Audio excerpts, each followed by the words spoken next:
things that you're always worried about is what kind of hidden things are there about this home that I'm not aware of.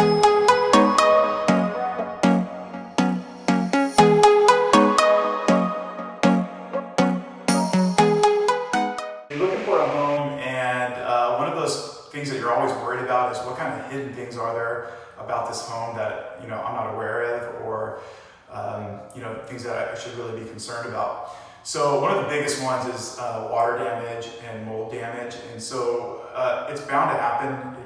It's very common to have houses with previous water leaks or water intrusions, and those should be disclosed in the seller's disclosures. And then in addition to that, if there was an insurance claim, it'll show up on their claims history. So that's something we always request as well, is a loss history report from the insurance standpoint.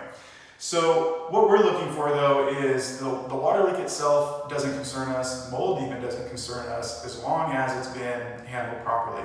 So this is a good example of how it should be handled properly. This was professionally remediated by a company that specializes in water remediation.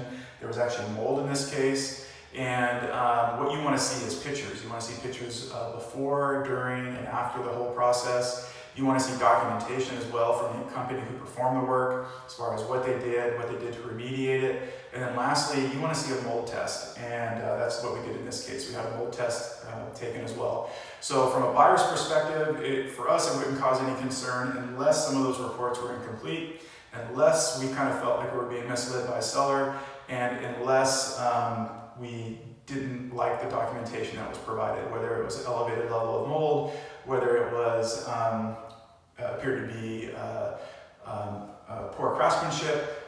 Those are the kind of things we're looking for. But as long as it is repaired, remediated properly, repaired correctly, for us it's really not that concerning. So here's an example right here though of, we're halfway through the remediation process.